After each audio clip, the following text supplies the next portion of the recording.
Malheureusement, les intellectuels au Cameroun sont faits aussi seulement pour les livres, leur diplôme, leur titre de professeur titulaire et que sais-je encore, ce n'est fait que pour l'université. Il a un diplôme d'ingénieur en transformation des produits naturels en jus, mais il va faire le concours d'entrer à la police. Parce que l'étudiant formé à l'université ne sait pas à quoi sert son diplôme, ne sait pas à quoi servent ses connaissances dans la mesure où il a du mal à retrouver ce qu'il a reçu comme enseignement dans la vie de tous les jours.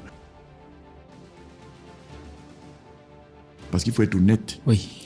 Ils seront surpris quand je leur dirai que j'ai raté le certificat d'études primaires. Avec Copili.io, attirer des abonnés qualifiés n'a jamais été aussi facile. Bonjour ma personne personnelle, j'espère que tu vas bien et qu'il t'arrivera des choses bien. Oui, c'est vrai, j'ai la voix un peu cassée.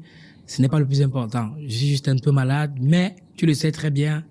Notre mission, c'est de mettre la lumière massivement sur les écrivains africains, ceux-là qui écrivent pour impacter. Et aujourd'hui, nous recevons un monument vivant. Pour moi, aujourd'hui, c'est un honneur de l'accueillir sur ce plateau du week-end de l'écrivain, ce énième épisode qui a pour but de donner la parole à ceux-là qui écrivent pour impacter. On reçoit le professeur Koum Vondor.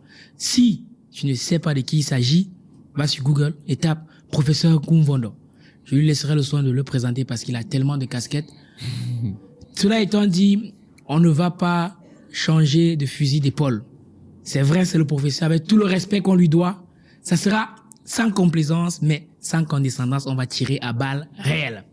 Avant d'aller plus loin, j'aimerais préciser que cette émission est sponsorisée par Copili.io, la première plateforme d'intelligence artificielle qui permet aux producteurs de contenu de produire un contenu de qualité pour animer les différents réseaux sociaux afin d'attirer des abonnés qualifiés. Mais au-delà de ça, pour tous ceux qui sont du côté de la France et de l'Europe, on se retrouve ce 3 mai du côté de l'hôtel Intercontinental en face de l'Opéra de Paris pour la 4e édition du week-end de l'écrivain. C'est notre rendez-vous annuel. On te met tout dans le premier commentaire de cette vidéo. Tout cela étant dit, on peut tout de suite souhaiter la bienvenue à notre invité du jour. Bonjour professeur. Oui, bonjour à vous. Bonjour à ceux qui nous feront l'amitié de nous regarder.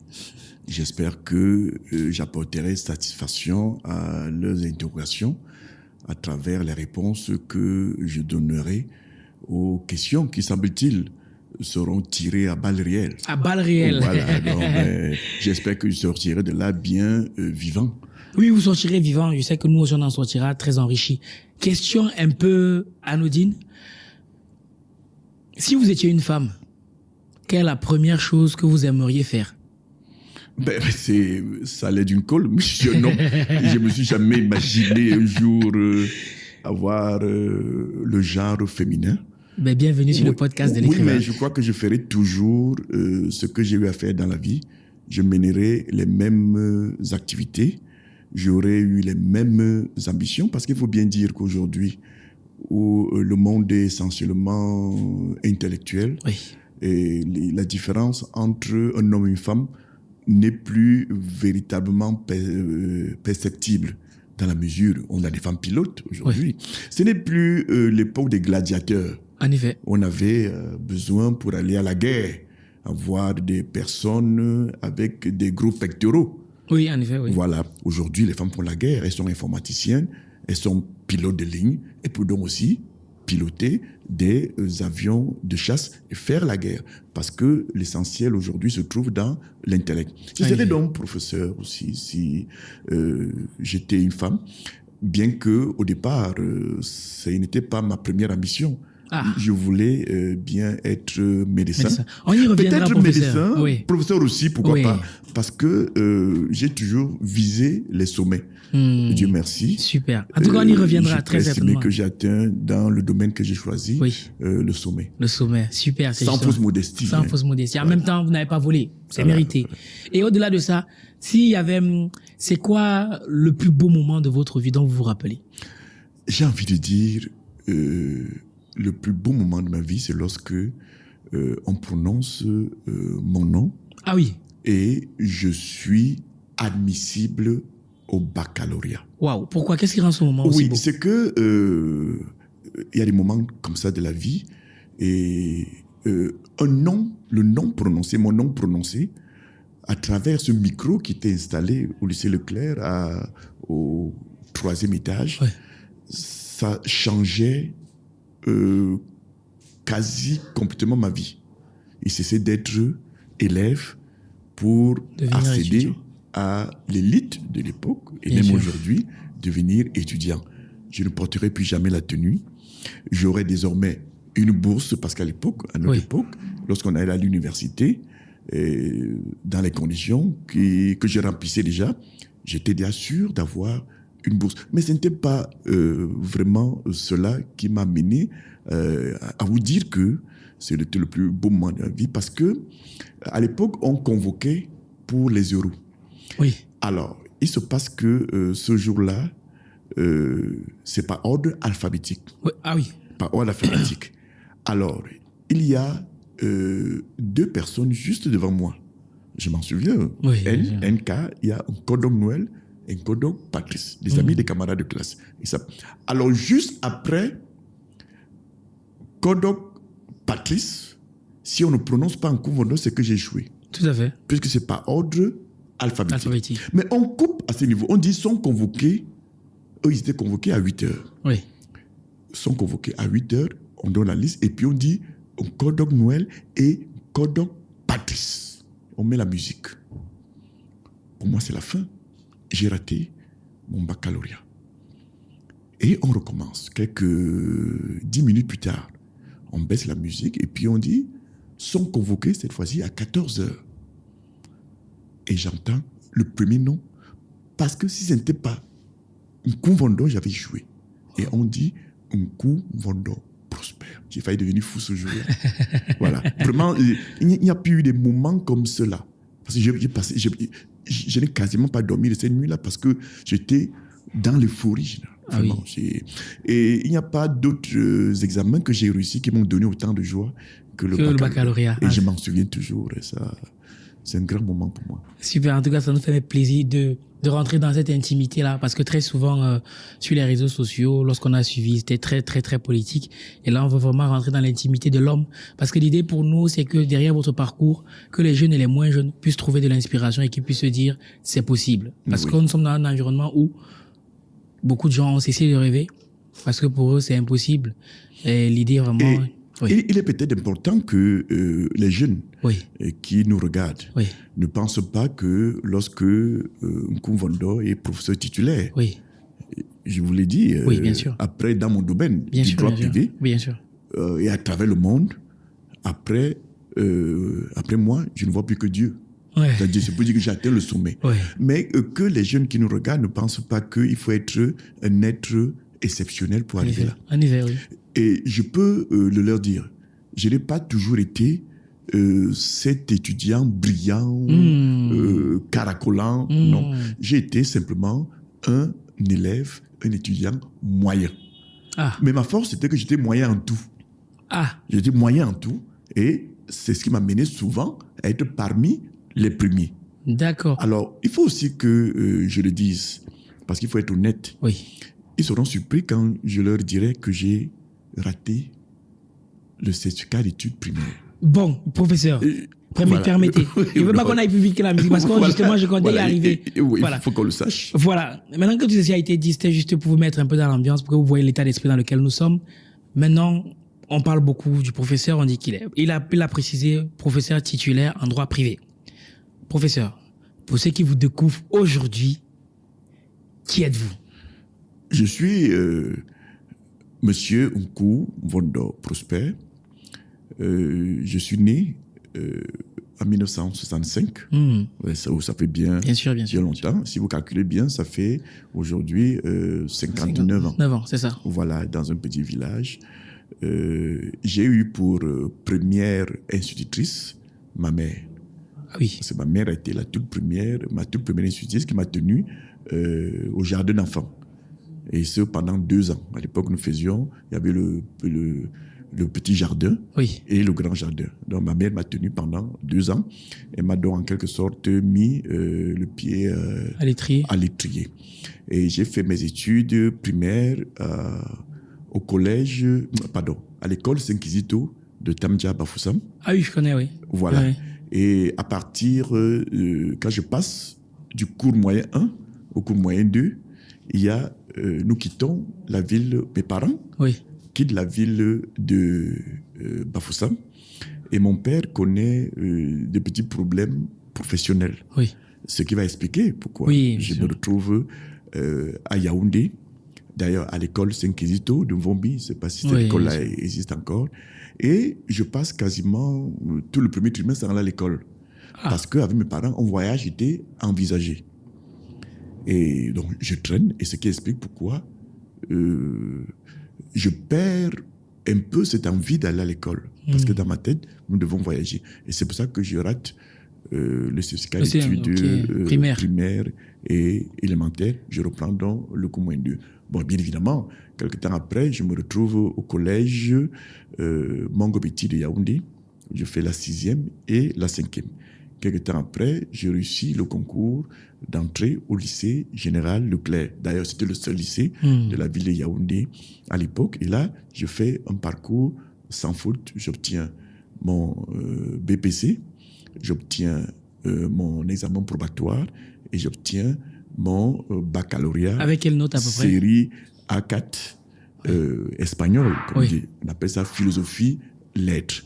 Mais justement, Oui, je vais vous dire, Ok. oui, je passe le baccalauréat avec mention passable. mention passable. Donc il faut avoir mention assez bien, il faut 12 de moyenne. il faut 12 moyens. Oui. Mais je suis à 11, D'accord. on disait à l'époque 11 de fort. Oui, 11 de fort, Voilà, oui, on disait oui. 11 de fort. Je n'ai pas eu la mention. Donc, sur mon baccalauréat, on peut aller regarder, c'est bien, mention, pas ça. Mais c'est le baccalauréat. Oui, on a quand même le ça baccalauréat. m'ouvre les portes de l'université Si de vous permettez, l'université, Yaoundé. et si vous permettez, à la base, vous m'avez dit en offre que vous souhaitiez devenir médecin. À Oui, la oui, base. oui, oui, Mais oui. du coup, la transition entre médecin et Oui, voilà, oui, comment ça se passe? en effet, il faut que je vous le dise, que je le dise à ceux qui nous regardent. Je suis bègue, donc un handicapé de la parole. Ouais, en tout cas, le ça se professeur m'a ressent. dit qu'il était bègue, mais ça ne se Oui. ressent pas du tout. Ça se Voilà. sent de temps en temps, peut-être quand on se m'énerve Oui. ou quand les émotions Prennent le dessus. prennent le dessus, j'ai du mal à... Mais là, il n'y a pas de problème. Oui, là, ça, J'essaie d'articuler. Alors, je rêve d'être médecin. Oui. Et puis, je m'intéresse aux matières scientifiques. Mais ça vous vient d'où ce rêve-là de depuis- devenir médecin? Oui, envie de servir. Et parce qu'il faut savoir, la plupart des enfants d'ailleurs, Oui. parce qu'ils rencontrent le médecin, Oui, forcément, qui soigne, oui. qui fait Oui. la piqûre, qui apporte du bonheur. Bien sûr, bien Et sûr. quelqu'un qui aime faire du bien. Oui. Le médecin, c'est quelqu'un qui fait du bien, qui à ne fait. fait que du bien. Vous arrivez malade, il essaye de vous guérir, quoi. guérir. Vous entrez malade et vous ressortez en bonne santé. Donc, j'ai envie de faire du bien Oui. aux autres pour que ceux-ci me soient reconnaissants quelque part. Donc, Tout à je fait. veux être médecin et je m'intéresse aux matières scientifiques. Je suis très bon en mathématiques. D'accord. 6e, 5e, 4e. Mais alors, je m'égare un peu parce que croyant être très fort, je n'étudie plus les mathématiques. Ah, Donc, en classe de 3e, je chute dans mes notes. Donc, j'ai des sous-moyennes en mathématiques. Parce que je ne fais pas l'effort d'étudier les mathématiques. Croyant fait. être très fort, donc n'ayant plus besoin d'étudier. Mais alors, justement, il fallait renforcer ses capacités en étudiant. Toutes choses que j'avais négligé de faire. Alors, je passe mon BPC, mais je suis orienté. Parce qu'à l'époque, c'est l'administration qui oriente, l'administration scolaire. Je suis orienté en série A.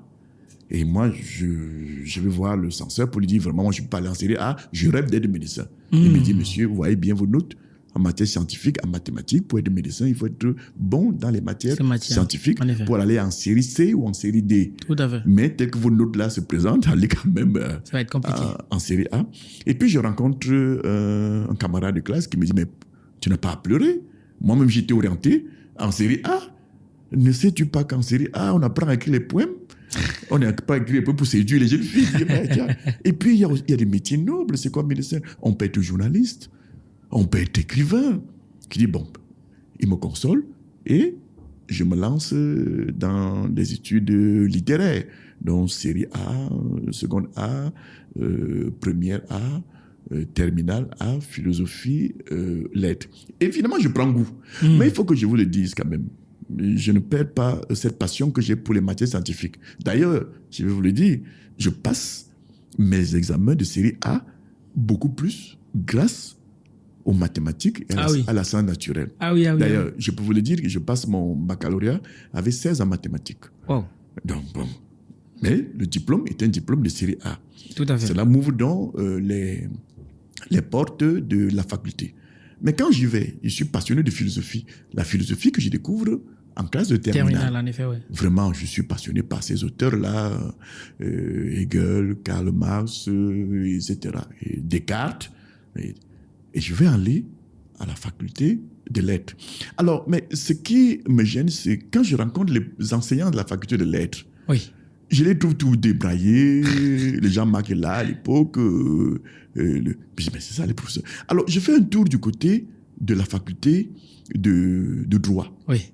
J'entends parler des gens comme Stanislas Delaunay, Bipenwoum, Paul Gérard Pougoué, mais ils sont tout beaux, bien habillés, dans des grosses voitures. Par rapport, je fais le parallèle avec les enseignants de la faculté qui vont à pied, qui ont des babouches, ils sont vraiment très simples, ils font la philosophie, les lettres. Je dis, mais attends, moi j'ai envie d'être un grand homme. Oui. Pourquoi je vais aller m'embourber dans cette affaire où...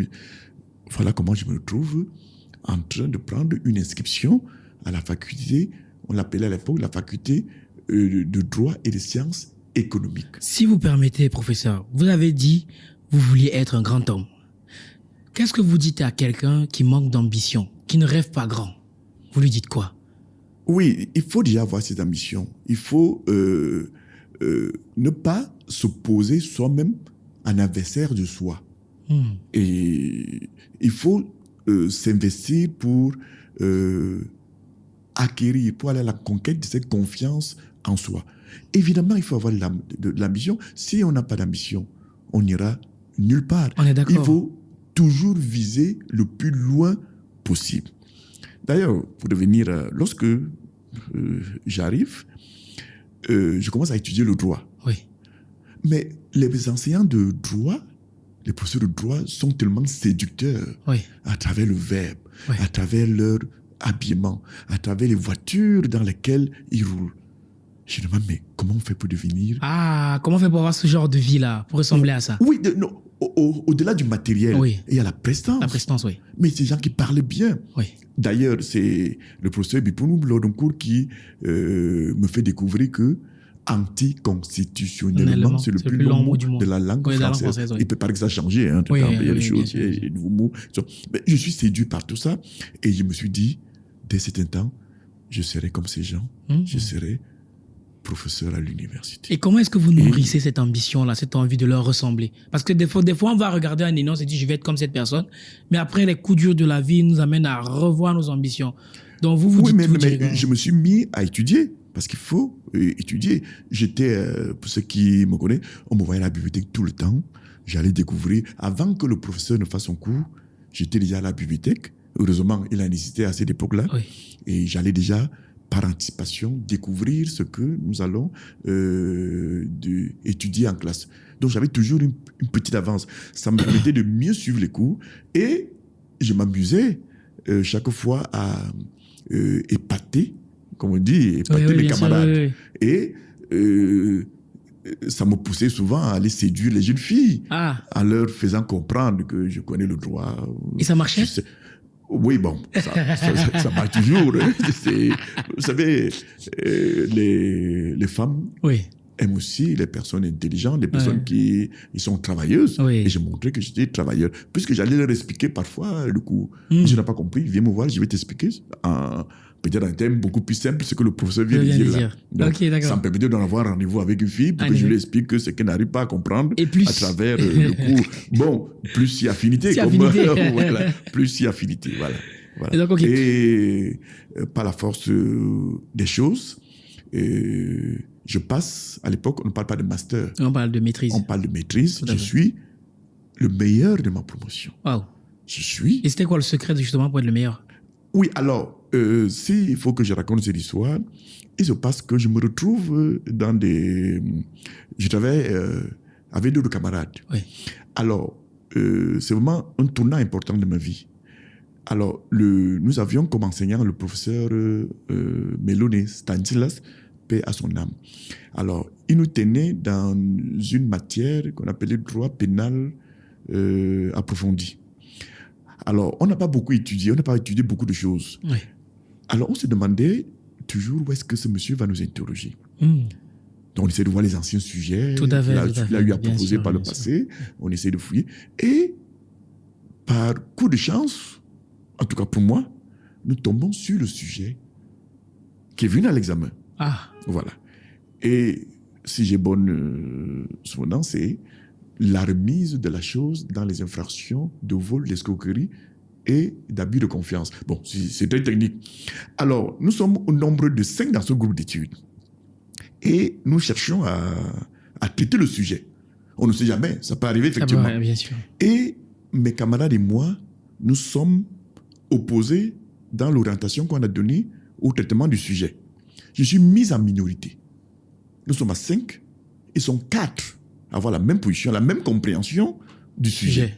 Je suis seul, isolé. Oui. Mais je leur dis, moi, je suis convaincu que tel que je vois ce sujet dans son traitement, c'est la bonne voie. Oui.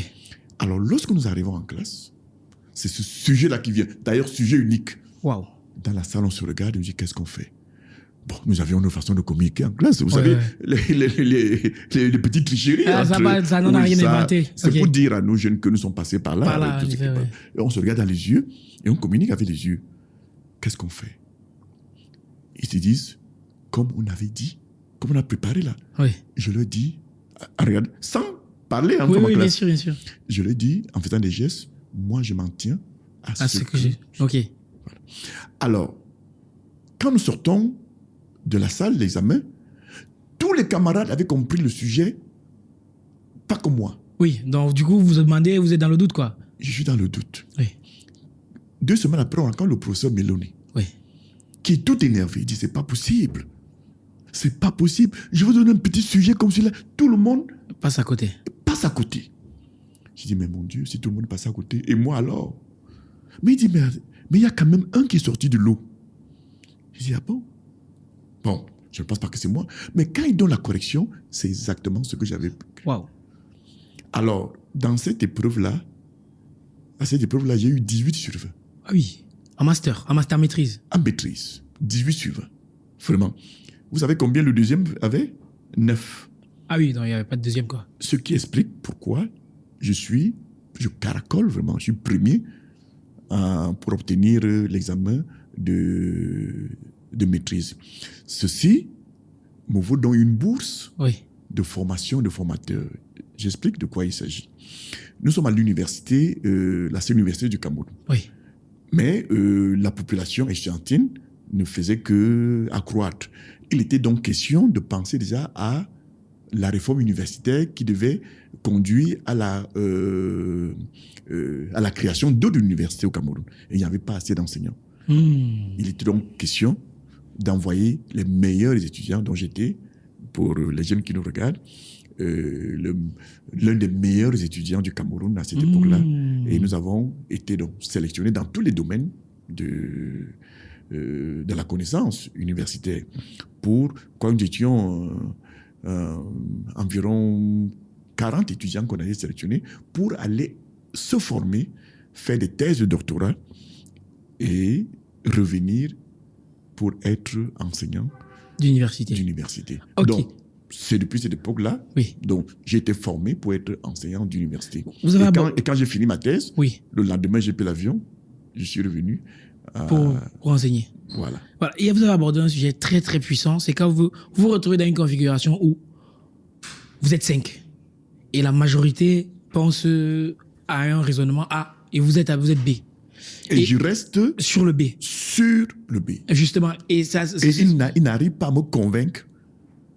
C'est ça la force de ses propres convictions. Justement, c'est là où je voulais en venir. Il faut, lorsque on entreprend, savoir assumer et avoir assez confiance en soi. Évidemment, pour avoir la confiance en soi, il faut avoir travaillé dans le Bien domaine. sûr, bien sûr, bien sûr. Parce que si on n'a pas la connaissance, si on n'a pas travaillé, si on n'a pas cette richesse-là, on est enclin à des doutes. Oui. Parce qu'on doute. Mais lorsqu'on a étudié, on doit être sûr de soi.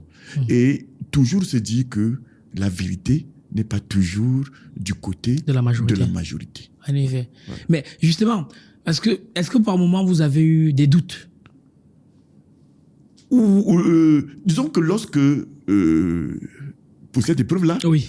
j'ai commencé à douter lorsque nous sortons de la salle. Mais bon, Et je les dis, dés étaient jetés. Ouais. mais finalement, je suis le seul à n'avoir pas compris. Oui. Alors que... Et cet événement m'a amené à avoir les convictions que j'ai aujourd'hui. Ah, C'est-à-dire que quand je tiens à quelque chose, eh bien, je vais vérifier. oui. Et il n'est pas toujours facile de m'amener à revenir Sur vos positions. sur ma position. Parce que D'accord. je fais d'abord l'effort d'aller travailler pour vérifier. Et, voilà. Bien sûr. Voilà. Ok. Et là, vos études de doctorat, vous les faites dans quel pays? Oui, j'obtiens la bourse. La bourse, Une bourse oui. d'État. Oui, bien voilà, sûr. donc je suis un enfant du Cameroun. Oui. Voilà, j'obtiens une bourse d'État et je me retrouve à l'université, à l'époque on l'appelait Robert Schuman. Oui. Et L'université de Strasbourg aujourd'hui, Ah, ok, d'accord, en France, ça n'existe d'accord. plus, Ok, on ok, l'appelle oui, oui. l'université de Strasbourg. Oui, oui, bien sûr. Parce que l'université Robert Schuman, c'était la faculté de droit et d'économie. Oui, en effet. Aujourd'hui, l'université, les anciennes universités, Oui. avec Louis Pasteur, ont fusionné pour créer ce qu'on appelle aujourd'hui l'université de Strasbourg. Donc, D'accord. je suis donc diplômé, docteur Oui. de l'université Et de Strasbourg. Robert Schuman, qu'on appelle aujourd'hui l'université de Strasbourg. Et lorsque vous arrivez en France, un jeune noir, là, bien sûr, on va s'adresser beaucoup plus à la diaspora. Lorsque vous arrivez en France, un jeune noir, c'est quoi votre regard? Est-ce que vous êtes fasciné? Est-ce que vous vous sentez impressionné? Est-ce que vous vous sentez étranger? Comment vous ressentez l'environnement lorsque vous arrivez en France? Non, sur le plan du droit, Oui. de la matière qui m'amène dans la poursuite de mes études, je ne suis pas étranger, puisque Oui. ce que nous faisons ici, c'est du droit français. Oui. D'ailleurs, je découvre que je suis même en avance sur certains de mes camarades, Ah, parce que c'est le même droit que nous apprenons ici. Et j'ai fait beaucoup d'efforts parce que je dis, mais tiens, je vais au pays qui est la source de ces choses. tout à fait. Donc avant même d'y aller, je révise, mais écoute, pour ne pas être ridicule, on ne sait jamais. Ouais. Quand je me retrouver au milieu des vrais Français Oui. qui font le droit français, il ne faut pas que je sois ridicule. Donc je fais beaucoup d'efforts. Et j'aimerais qu'on que je suis même en avance. Donc de ce côté-là, je ne me sens pas du tout étranger. Mais j'ai envie d'apprendre, comprendre la société française, Oui. cette société développée. Comment ce peuple a-t-il fait pour que les choses soient si en ordre chez Oui. eux? Donc, je vais pour apprendre. Et qu'est-ce que vous découvrez du coup? Donc, bon, disons que, soit dit en passant, je ne fréquente pas beaucoup les Camerounais. Oui. Pourquoi? Parce que je vais apprendre quelque chose de neuf. Les Ok. Camerounais, je les connais déjà. Je dois D'accord. aller vers les autres, découvrir leur culture. Oui. Et c'est pour ça que je mets, on appelait ça des familles d'accueil. Ah, ok, d'accord. Oui, Voilà, en effet, vous ça existe mettez- toujours. Voilà, des familles Oui. d'accueil. Vous allez au centre des œuvres universitaires Oui. et on vous demande si vous aimerez aller bien- découvrir la vie alsacienne. Oui, Parler de bien la sûr, vie bien sûr. alsacienne. À travers les familles, il n'y a pas meilleur endroit pour découvrir, Pour découvrir, en effet. cette culture-là, comment les uns et les autres vivent en famille, Oui. quels sont leurs loisirs, quelle est leur façon de penser. Oui. Et à partir de là, on entre aussi dans l'histoire. Parce que ça permet on se trouve dans des villages, on cherche à comprendre comment cette église a été construite, comment est-ce qu'on en est arrivé là, comment tout est beau, il y a des pavés partout. Ça permet donc d'aller rentrer à la bibliothèque, aller remonter les choses pour comprendre comment est-ce que la ville de Strasbourg, par exemple, est née, comment elle a été construite, quels sont les conflits qu'il y a eu. Et c'est des expériences hautement enrichissantes. Parce que moi, quand je vais en Europe, je ne vais pas pour y rester, non. Pour moi, j'ai un pays à construire. Oui.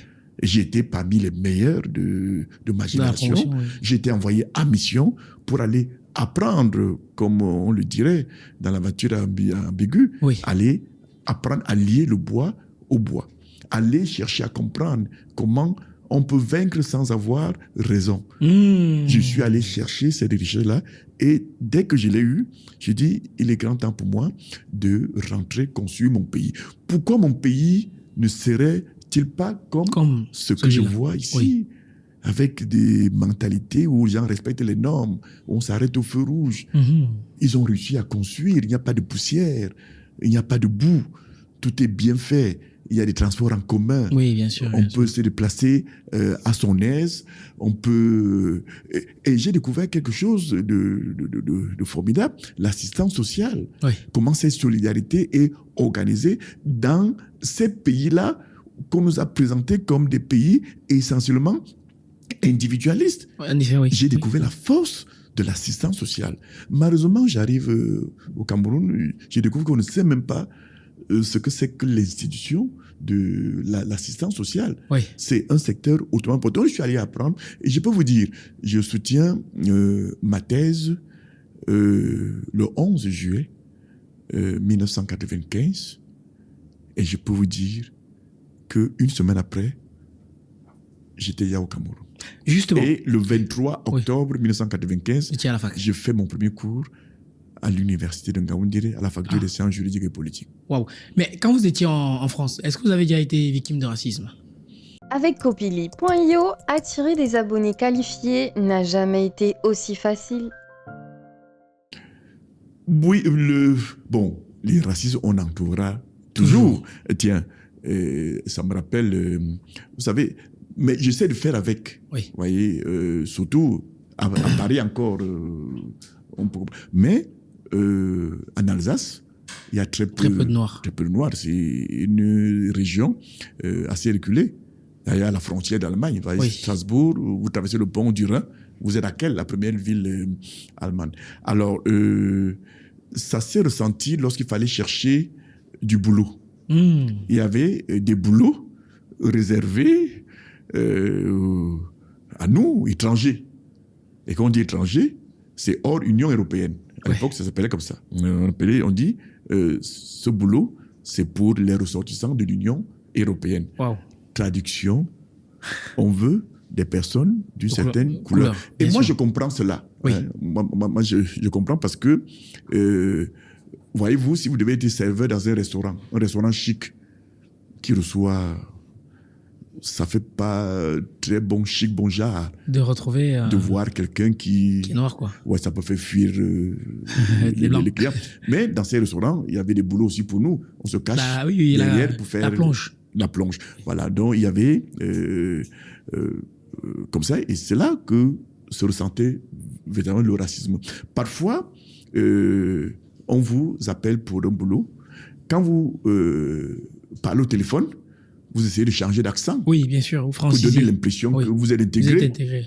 Mais dès que vous arrivez sur place, on dit « Ah, c'est vous. Ah, c'est vous. » Et très souvent, on dit « on va vous rappeler. » Vous comprenez que c'est foutu. Ça me rappelle un jour pour faire la plonge dans un très grand hôtel. Et j'arrive, on me dit, c'est vous? Ah, oui, c'est moi. Oui. Écoutez, vous allez nous laisser votre CV. J'ai dit, mais madame, pour faire la plonge, j'ai besoin de vous présenter mon CV. Et je me suis énervé. Je lui ai dit, madame, si je vous montre mon CV, vous allez fuir la ville et vous laisser votre CV. C'est parce que vous ne savez pas qui. Voilà, donc il y a des affaires comme ça. Et j'ai aussi subi cela dans une fabrique de produits où j'avais été embauché. J'étais très bien avec le maître des lieux. Et ça en est allé. Après avoir fait 3 jours. J'ai fait 3 jours. Le 4e jour, il y a une dame qui est arrivée et qui visiblement ne voulait pas voir ma tête. Oui. Alors, ça a très mal commencé dans la matinée. Et je me souviens que lorsque je lui dis au revoir, dans l'après-midi, quand je m'en vais, elle me dit, monsieur, venez là.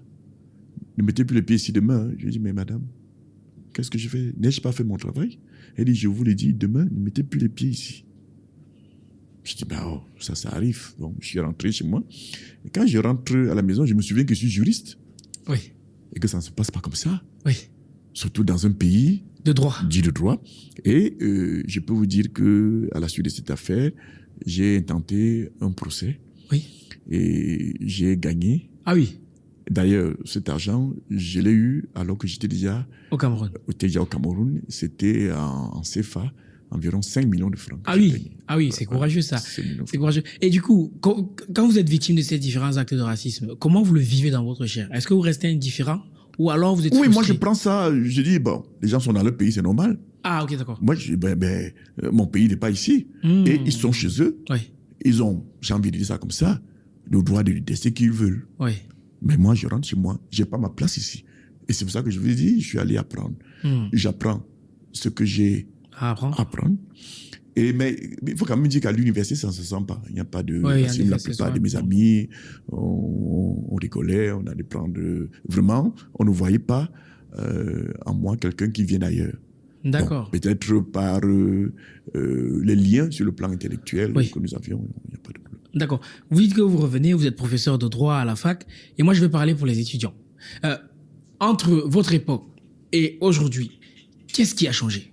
Parce que avant, bien sûr, j'ai l'impression que c'était beaucoup plus simple. J'ai l'impression, à vous de me dire le contraire, que c'était beaucoup plus simple d'avoir une bourse pour partir. Mais aujourd'hui, on assimile l'université. C'était pas aussi simple que ça. Hein. D'accord. Moi, j'ai eu une bourse parce que j'étais major de ma promotion. Oui. Voilà. Aujourd'hui, on assimile l'université à un mouroir. Qu'est-ce qui s'est passé? Oui, les problèmes de l'université ne peuvent pas être dissociés de l'ensemble des problèmes du Cameroun. C'est-à-dire en termes de gouvernance. C'est-à-dire a-t-on véritablement pensé l'université? Est-ce que l'université, telle qu'elle est pensée, est une université pour le Cameroun?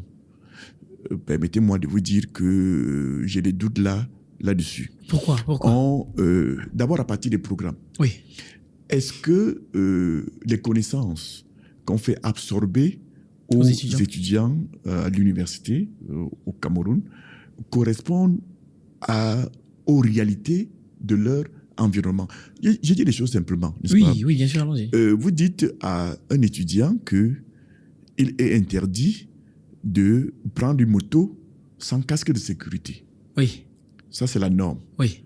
Mais dans la rue, il voit des policiers sur des motos, ceux qui sont appelés à faire respecter la loi. Oui. Ils n'ont pas de casque de sécurité. Oui. Vous prenez vous-même la moto sans casque de sécurité, vous passez devant un policier. Il ne vous dit absolument rien. Et le professeur vient vous raconter à l'amphi, pourtant c'est vrai.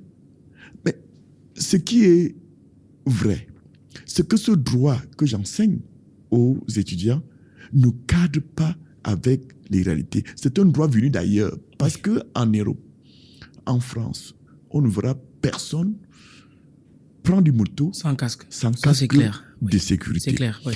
Ça fait que l'étudiant qui apprend son droit, il se demande, mais que nous enseigne ce monsieur à la fin? Oui. Il finit par intégrer le fait que ce qu'il apprend à l'université, ce n'est fait que pour l'université. L'université oui. Et valider, obtenir le diplôme. Oui. Le diplôme qu'il considère comme un chèque qu'il va présenter à un entrepreneur qui va le recruter pour qu'il ait de quoi manger. Sans se poser la question, c'est de savoir en quoi je peux être utile à cet entrepreneur. L'entreprise apparaît pour le diplômé comme un service social. Ah oui, c'est fort ça. J'ai des problèmes pour vivre. Oui. Donnez-moi de l'argent. Ça ressemble à la fin à la mendicité, puisque vous allez voir des demandes d'emploi où un diplômé vous dit vraiment, si vous me donnez cet emploi, je pourrais subvenir aux besoins de mes parents, de mes petits frères. Wow. Je suis orphelin. Il vous dit ça dans sa demande d'emploi. Voilà sa motivation. Vous comprenez qu'avec ça, vous pouvez déposer 1000 demandes d'emploi. Vous ne recevez aucune réponse positive. Parce que l'étudiant formé à l'université ne sait pas à quoi sert son diplôme, ne sait pas à quoi servent ses connaissances, dans la mesure où il a du mal à retrouver ce qu'il a reçu comme enseignement dans la vie de tous les jours.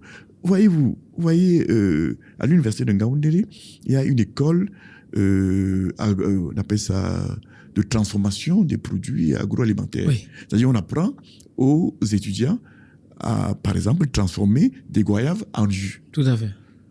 Mais alors, dites-vous bien que, je ne vais pas la citer, la plus grande entreprise brassicole de notre pays, est-ce que cette entreprise utilise les jus, les fruits de goyave Non, je pour pense faire pas. des goyaves? Non.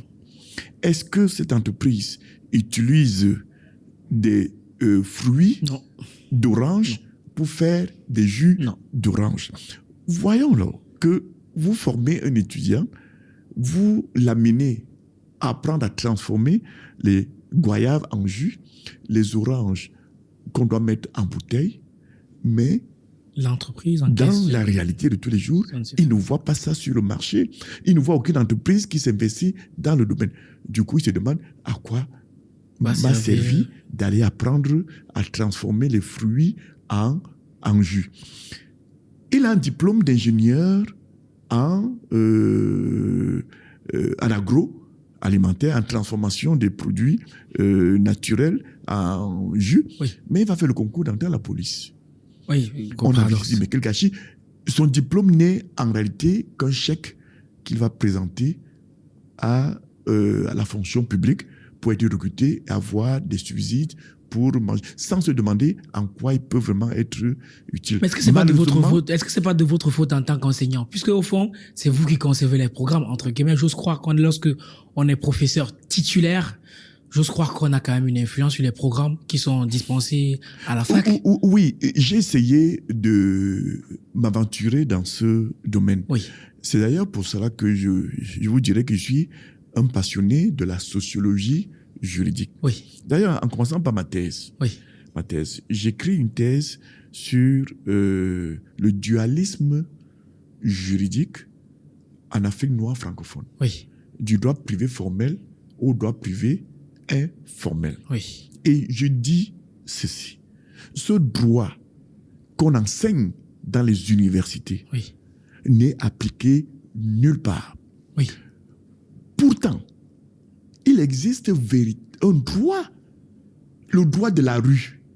Oui, c'est vrai.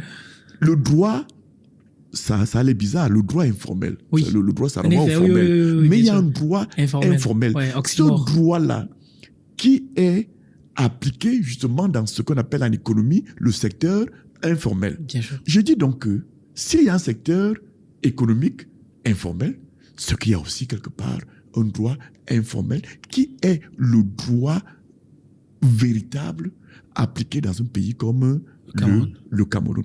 Il est donc, et c'est ce que je présente comme suggestion, que le vrai droit, celui qui est informel aujourd'hui, qu'on ne prend pas en considération lorsqu'on élabore les normes, que ce droit-là passe de l'informel au formel. Que ce soit ce droit qu'on reconnaît comme norme juridique à l'Assemblée nationale. Vous dites que vous interpellez l'enseignant que je suis. Moi, j'ai fait mon travail.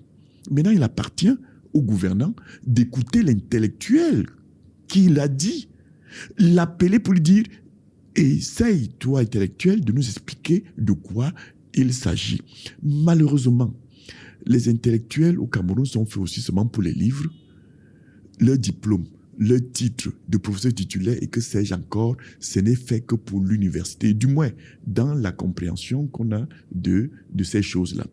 On aurait donc pu faire venir, à partir de mes travaux, dire, explique-nous, élabore-nous quelque chose qui sera pris en compte par la gouvernance et donc reconnu comme norme juridique au niveau de l'Assemblée nationale, ou du moins au niveau du Parlement camerounais. C'est pour dire que oui.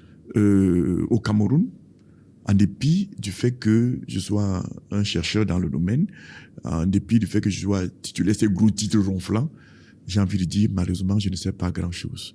Parce que nous ne sommes pas utilisés pour faire un volet important du travail qui est celui de l'universitaire.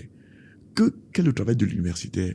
C'est la recherche, d'abord. Il va aller chercher, découvrir des choses qui peuvent être utiles. Il va aller chercher, il va inventer parfois le monde.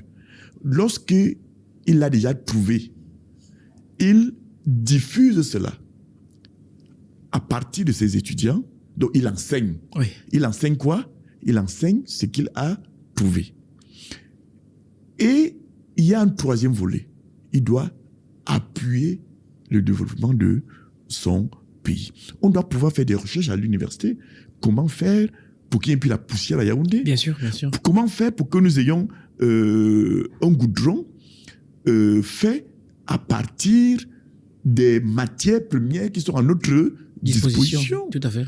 Comment faire pour, dans notre pays où il fait chaud, comment faire pour avoir des voitures dans lesquelles il ne fait pas chaud? En effet, oui. On a besoin de climatisation parce qu'il y a du soleil. Mais nous faisons des voitures avec des tôles. Vous voyez un peu? Mais on aurait pu réfléchir là-dessus. Comment faire? Même si on utilise la tôle, n'y a-t-il pas un autre matériel qu'on peut trouver dans notre environnement pour faire avancer les choses? Ça, c'est le travail de l'universitaire.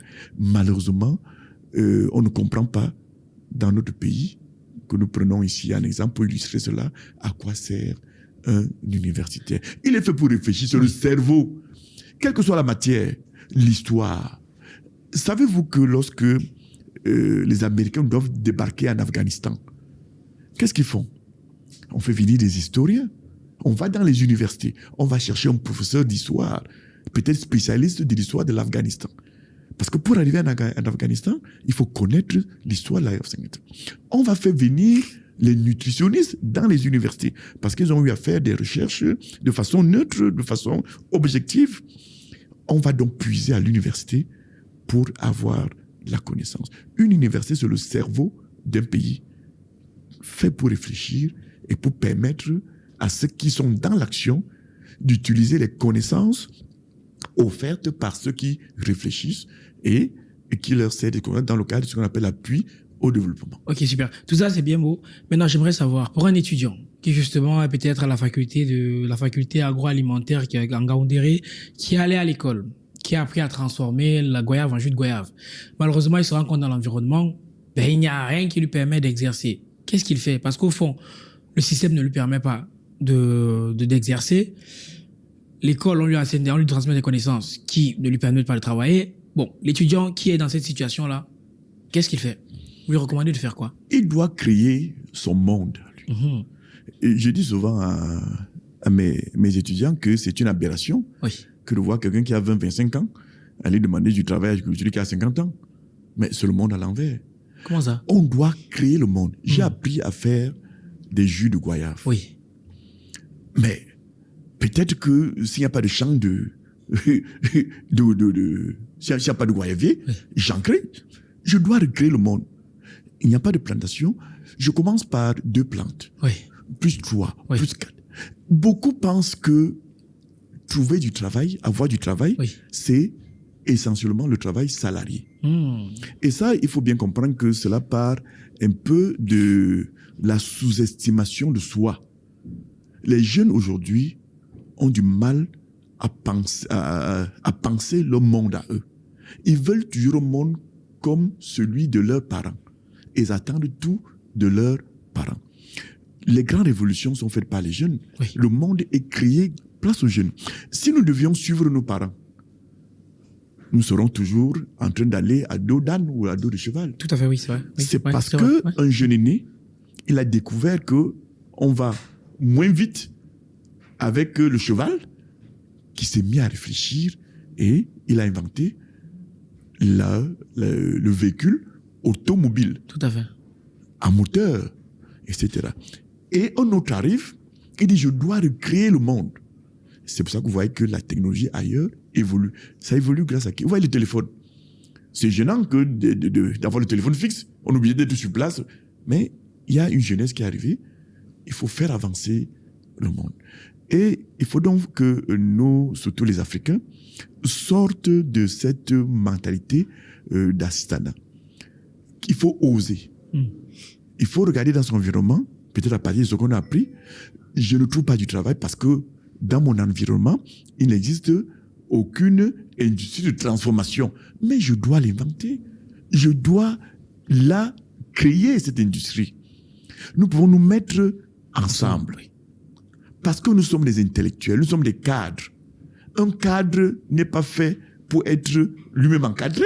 C'est lui qui encadre les autres. Et lorsqu'on est allé jusqu'à l'université, on n'est plus au niveau du simple ouvrier. On est un inventeur.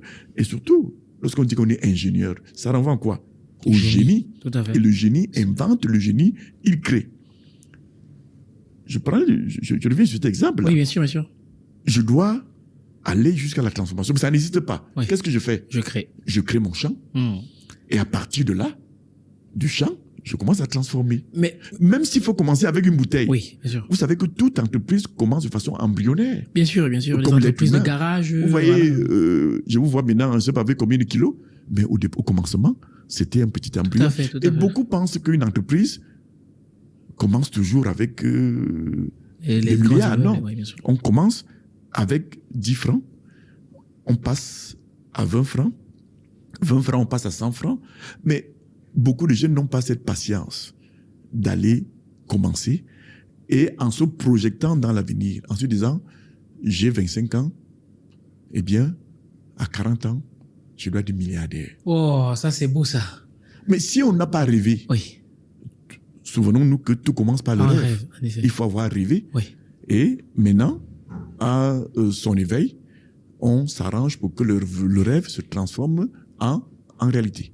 Tout à fait. Et donc, moi je refuse de croire que cette information-là ne parvient pas au niveau des autres institutions, si je vais dire ça comme ça, puisque vous êtes quand même professeur titulaire, donc je pense que Vous pensez que ces institutions-là existent vraiment? c'est à vous de me dire. Moi je pense que ça existe. Non, je vous dirai ce que je pense. Oui. Nous avons le malheur en Afrique d'avoir reçu des institutions Oui. qui ne cadrent pas avec les réalités qui sont les nôtres, qui ne cadrent pas avec notre culture. Ça, on le sait tous. Pensez-vous un Oui. seul instant. Vous voyez, vous pouvez rencontrer un député. Oui. Vous lui demandez ce que c'est qu'un député. Parfois, il y en a qui sont capables de vous le dire ce que c'est qu'un député. Ah oui. Vous rencontrez un citoyen dans la rue.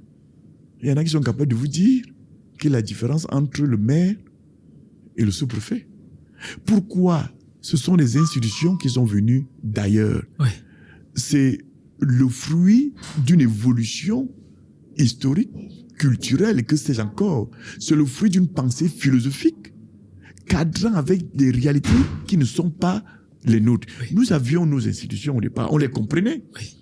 La justice traditionnelle, la chefferie traditionnelle, on la connaissait. Mais aujourd'hui, ces institutions-là, depuis l'époque coloniale, ont été mises à l'écart. Tout à fait, oui. Et on nous a fait venir des institutions que nous ne comprenons pas. Vous voyez, même l'élection du président de la République, le président de la République au Cameroun pense qu'il est un chef traditionnel. Et il se comporte comme un chef traditionnel. Tout tourne autour de lui. Il peut se permettre d'envoyer le président de l'Assemblée nationale le représenter quelque part.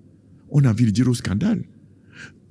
D'où ces institutions sont venues, c'est des choses impensables au regard de la séparation des pouvoirs, oui. qui sont des contre-pouvoirs. Oui. Mais observez bien, si vous allez à l'Assemblée nationale, Oui. qu'est-ce que vous allez voir? Même pas le drapeau camerounais. C'est quoi le drapeau? Vert, rouge, jaune. Pour nous, ça représente quoi? Mais vous allez voir à l'Assemblée nationale, vous allez trouver plutôt l'effigie du chef de l'État, Oui. qui est le chef de l'exécutif. Oui. Vous allez à la Cour suprême du Cameroun. Qu'est-ce que vous allez voir là-bas? Même pas le drapeau national. Oui.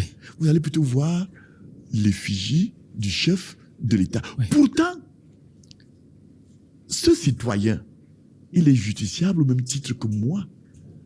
Imaginons alors, il se trouve être mon adversaire dans une audience. Mais sa photo est derrière, au-dessus du juge.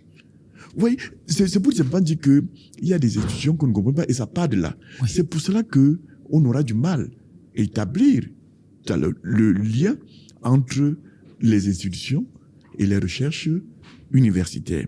On a beau critiquer les règles de droit telles qu'elles existent Oui. dans les universités, Oui. on a beau proposer cela, mais ceux qui incarnent l'institution du Parlement ne comprennent pas qu'il faut aller puiser à l'université pour développer le pays en passant par exemple par des bonnes institutions qu'on doit mettre en place. Et vous allez voir, les enseignants d'université, notamment dans le domaine qui est le mien, il y a des écrits, il y a des choses formidables, mais qui sont enfouis dans les revues auxquelles personne n'a véritablement, enfin, ceux qui sont appelés à décider n'ont pas accès parce qu'ils n'y pensent même pas. Et ils ne pensent d'ailleurs pas à faire venir les intellectuels, les savants de certaines choses pour leur dire comment faire pour améliorer le quotidien, comment faire pour vivre mieux que ce que nous avons, ce que nous vivons aujourd'hui. Parce qu'il y a toujours mieux que ce que nous vivons aujourd'hui. Quand on vit une réalité, il y a toujours mieux quelque part. Super. C'est pour ça que le monde évolue. Tout ça, c'est bien beau. Mais aujourd'hui, vous, en tant que professeur titulaire, de manière concrète, pratico-pratique, qu'est-ce que vous proposez aux jeunes et aux moins jeunes de faire? Mais je leur demande d'être entrepreneurs. Il faut créer, il faut inventer, ne pas se contenter de ce qu'il y a. Si vous rencontrez quelque chose qui est bien, dites-vous bien que je peux faire que ce soit très bien, sans se contenter de ce qu'il y a. De ce qu'il y a déjà en bien. Et d'ailleurs, c'est à partir de là qu'on sera utile, puisque ce qui est bien a déjà été fait. Mais vous dites, écoutez, moi je vais vous apporter quelque chose. J'ai appris à l'école, de par ma petite expérience. Monsieur, ne pensez-vous pas qu'on peut améliorer le trafic des voitures à Yaoundé? Mais comment ça? On crée quelque chose. Parce qu'on a fait l'informatique, on a utilisé un nombre de choses à l'université. Donc, il faut aller proposer. Super. Ne pas attendre qu'on vous appelle. Merci, professeur. Vous permettez, parce que comme on est pris par le temps, on est bientôt à 1h. Vous dites ça, les jeunes proposent des choses et les moins jeunes. Mais très souvent, ils ont l'impression que ça n'avance pas. Parce qu'ils proposent, mais on a l'impression que il faut appartenir à une caste de personnes ou bien il faut passer par X, Y pour que le message puisse passer. Comment on fait? Écoutez, il faut casser la baraque. Comment on casse la baraque? C'est-à-dire que, moi je le dis souvent aux jeunes, ouvrez les portes. Comment? Mais vous voulez le goudin, vous cassez la porte, on ne va pas l'ouvrir. Oui, parce qu'il faut savoir, les aînés sont essentiellement conservateurs. Oui. Les aînés sont conservateurs. Nous, on fait souvent comme ça. Qu'est-ce que vous voulez nous montrer? Voilà. Il faut donc aller leur dire, écoutez, dégagez, nous avons mieux à faire. Mais c'est les aînés qui ont le pouvoir. Sans forcément, pourquoi les aînés ont le pouvoir? Ils ont la possibilité. Mais il faut donc que, si c'est une question de pouvoir politique, il faut que les jeunes aillent à la conquête du pouvoir politique. Ne voient-ils pas qu'ils sont les plus forts dans un pays comme le Cameroun? C'est quand même une aberration que pour un pays où les jeunes sont beaucoup plus nombreux, ont la majorité. Ont la majorité. Ceux qui ont entre 20 et 25 ans. J'ose penser que c'est près de 70% de la population du Cameroun. Et nous sommes en démocratie. Mais qui doit être au pouvoir? C'est pas ceux qui ont la majorité, ceux qui ont des problèmes. Et nous sommes, et là, je le dis pour le regretter, dans un pays où la majorité est jeune, vous avez des dirigeants depuis les 80 ans. Et vous attendez qu'ils vous donnent le pouvoir? Non, ils sont conservateurs. Vous voulez qu'ils aillent où? Il faut les pousser à la retraite. D'accord. Et tant que vous ne les poussez pas à la retraite, ils seront toujours là. Et comment on pousse les aînés à la retraite? D'ailleurs, c'est pour améliorer même leur propre quotidien. En leur disant, vous vous contentiez de ça. Vous vous contentiez d'utiliser le téléphone fixe. C'est pénible. Vous ne pouvez pas téléphoner quand vous êtes à l'extérieur de la maison. Mais moi, je vous apporte le téléphone portable. Alors dégagez que je m'installe, même pour votre propre bonheur. Évidemment, ce sera aussi pour mon bonheur. N'attendez pas, vous les jeunes, n'attendez pas qu'on vous appelle. On ne vous appellera jamais. Merci beaucoup. Allez-y, installez-vous, imposez-vous. Yes, c'est comme vous l'entendez. Et donc, malheureusement, on est pris par le temps. Et question un peu bateau comme ça, si vous devriez aller au restaurant, et que vous souhaitiez inviter 3 personnes, vivantes ou décédées, qu'est-ce que vous inviteriez? Vivantes ou décédées? Oui, peu importe. 3 personnes. Mais les décédés ne vont pas au restaurant. Non, c'est... Bon, c'était une figure, comme vous dites. Je suis encore dans le monde des vivants. Ne me précipitez pas. Bon, qu'est-ce que vous inviteriez pour passer un bon moment au restaurant?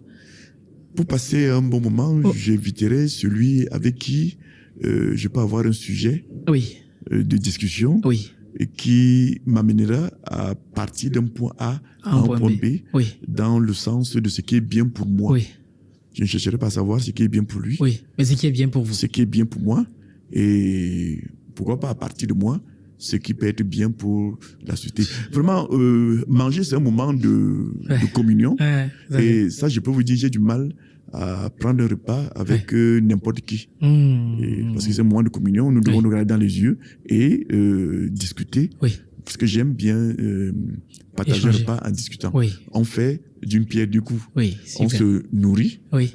Et on échange. on échange. C'est aussi une forme de nourriture. Tout à Il y fait. a la nourriture de l'esprit et puis Et la il y a nourriture. la nourriture qui Biologique. permet d'avoir une bonne physiologie. Super. Une bonne, voilà. Je tiens à préciser, c'était le professeur Koumvando, auteur du livre Le pouvoir exécutif, Janus de la justice au Cameroun. Pour finir, professeur, c'est quoi votre plus grand défaut?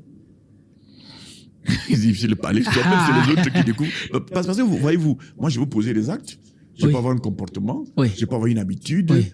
qui ne plaît pas à certains Oui, sans que je le sache. Oui. Peut-être parce qu'ils ne me le disent pas. oui, Bon, je dis défauts. Il n'y a pas des défauts comme des qualités. oui. ne Moi, je saurez peux pas nous penser répondre. que j'ai des qualités, Oui. alors que ces qualités sont pour l'autre. Mais selon plutôt des vous, défauts. vous mettez, imaginons que vous mettez un miroir en face de vous, selon vous, c'est quoi votre plus gros défaut, selon vous? Des défauts sur le plan physique, Peu importe. moi, je n'en trouve pas. Ah, Moi, je l'humilité. dis, ben, écoutez, moi, ma tête là, comme elle est, Elle est c'est ça parfaite. le modèle. Pourquoi est-ce que je dirais que c'est la tête de l'autre qui est meilleure que la mienne? Voilà. Donc, moi, je Ok. dis, même si j'avais une oreille coupée, Oui, je m'investirais à ériger ça en modèle. yes. Voyez-vous, Yes. je vous prendrai un exemple. On a souvent eu des artistes handicapés. Oui, Vous voyez, Ébois-le-Thym, oui, Cotobas. oui, Mais je peux vous dire qu'à première vue, c'est un handicap. oui, C'est quelque chose qui n'est pas bien. oui, Mais savez-vous que parce qu'ils ont excellé dans leur domaine, oui, leur jambe en difficulté devient un objet d'envie. tout à fait. On a vu les gens danser Oui, comme Cotobas, oui, chercher à imiter pour s'attirer certaines faveurs. oui, Ils essaient de marcher comme Ébois-le-Thym. tout à fait. Ça devient finalement le modèle. Le modèle, en effet, oui. Au point où certains rêvaient d'aller faire un accident et avoir aussi une jambe cassée. C'est pour dire qu'il faut savoir se valoriser. Oui. Quel que soit le défaut qu'on pourrait trouver en vous, dire que moi, je l'accepte comme ça et je tire du bien de ce que certains pourraient penser être quelque chose de mal. Voilà. Super, merci beaucoup, professeur. Merci de nous avoir donné un bout de votre vie, un bout de votre temps une fois de plus. C'était un plaisir pour nous de vous recevoir. Et cela étant dit, pour toute la personne qui nous aura écouté d'un bout à l'autre de ce énième épisode du podcast L'écrivain, on se donne rendez-vous au prochain numéro. Minakano. CRS Jeans, GBS Music. c'est encore moi, c'est encore la 3D. Les éditions Argent Livre, Immortel. Les éditions Argent Livre. Et si je pouvais changer l'histoire, mon expérience j'allais la partager.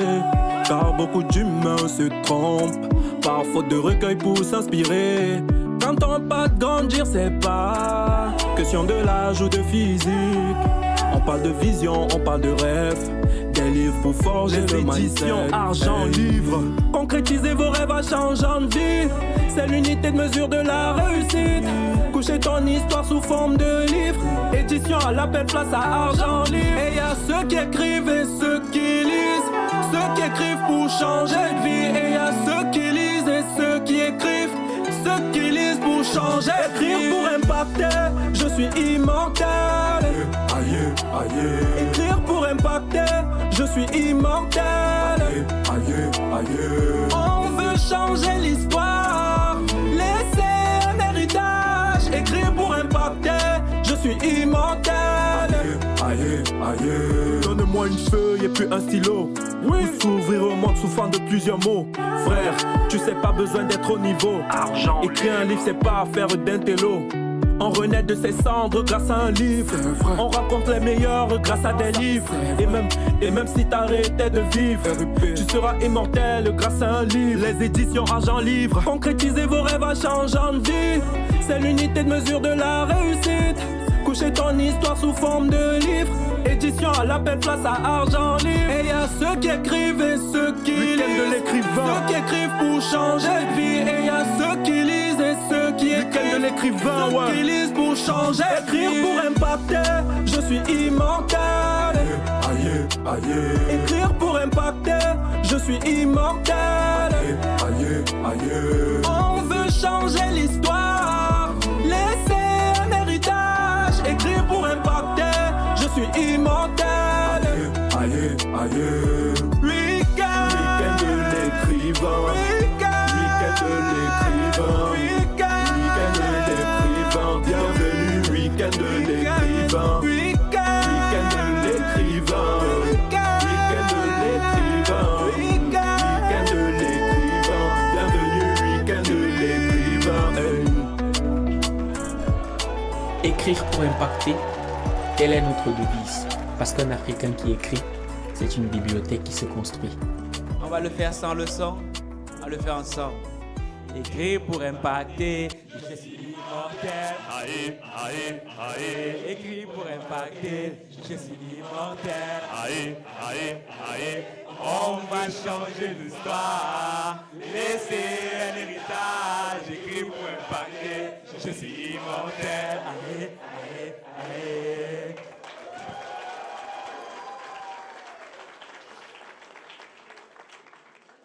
Merci beaucoup, vous pouvez vous asseoir. Est-ce que Maître Béco est dans la salle? Oui. Ok, super. Donc,